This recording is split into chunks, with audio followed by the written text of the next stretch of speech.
Hello everyone, myself is Dr. Pinkesh Suttaria, working as an assistant professor at Department of Chemistry, Bhavans College, Dakor, affiliated to the Sardar Patel University. Friends, today we are going to learn about the conformer of N-butane. So let's start. So this is the basic structure of N-butane. So here we are having one carbon, that is front carbon, this one is a back carbon. So first structure, that is CH3 over here, H over here, H over here, H over here, H over here. Now these two CH3 group both are having a ND position. Now that type of structure, it is known as staggered conformer, where both the bulkier group are having a ND position. Now if I rotate this CH3 group at a 60-degree angle, so what will be my product? So let us see over here. So staggered conformer will convert it into the eclipse conformer. This CH3 group will travel to over here, this H group will travel over here, and this H group will travel over here. So in the end we can get as a CH3 over here, CH3 over here, H over here, H over here, H over here, H over here. Now we are having this type of structure. This is known as partially eclipse conformer. Again, we are doing a 60-degree rotation of CH3 group. Now when we are doing a 60-degree rotation, now eclipse conformer converted into the staggered conformer. Now this CH3 group will travel over here. Now here we are having a CH3 group. Now if we are having both bulkier group in staggered position at adjacent to each other, then it is known as gauge conformer. Now again we are doing a 60-degree rotation. This CH3 group will travel over here, this H group will travel over here, this H group will travel over here. Here we are having a staggered conformer that will convert it into the eclipse conformer, say like this. Now CH3 group over here, CH3 group over here, H over here, H over here, H over here, H over here. Now here we can see that is the complete eclipse structure of the N-butane. Again we are doing a 60-degree rotation. Now this eclipse conformer will convert it into the staggered one. So now here we are having a CH3 group. Here we are having a CH3 group, H over here, H over here, H over here, H over here.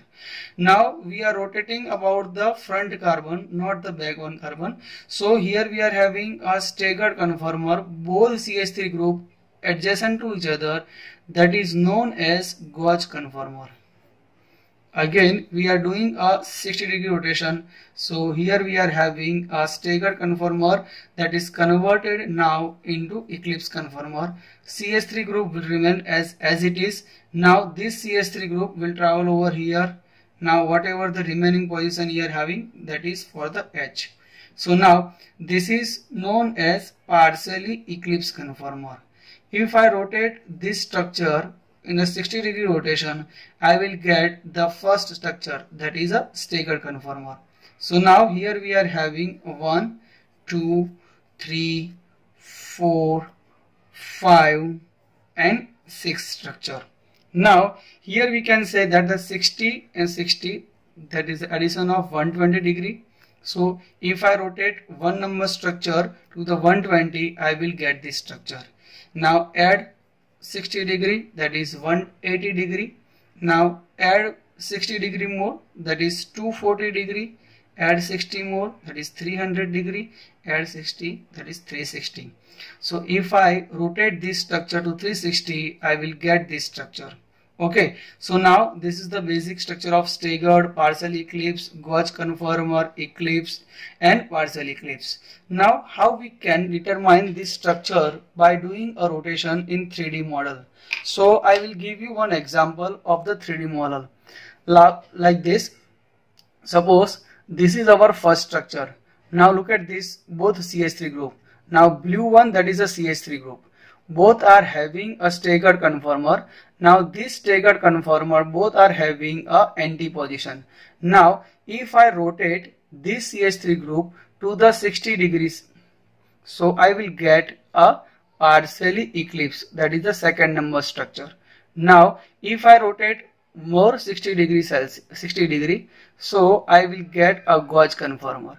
Here you can see both the CH3 group, that is this CH3 group and this CH3 group, both are having adjacent to each other, so they can have a gauge conformer. Now again, if I rotate this CH3 group to 60 degree, so I will get the completely eclipse structure, that is over here. Now if I rotate the 60 degree more, so I will get another staggered conformer, gauge conformer. If I rotate this 60 degree to another one, so I get the partially eclipse structure. Now if I rotate again 60 degree, I will get the first structure. So that is the staggered conformer, or we can say the anti-conformer. So by that way you can learn about the staggered or eclipse or partially eclipse or gauge conformer. So now what is the order of that staggered, gauge conformer, or we can say the partial eclipse? So here we are having increasing order of stability. So we can write down over here the what is the increasing order of the stability. So that is eclipse conformer is less than partial eclipse is less than gauge conformer is less than anti-conformer. So it means that the anti-conformer is having a higher order of the stability as compared to the eclipse conformer. So this is the very most important question in your examination. You will find this question again and again. So by that way, by using the model, you can learn or you can memorize the conformer of the n-butane. Okay, thank you.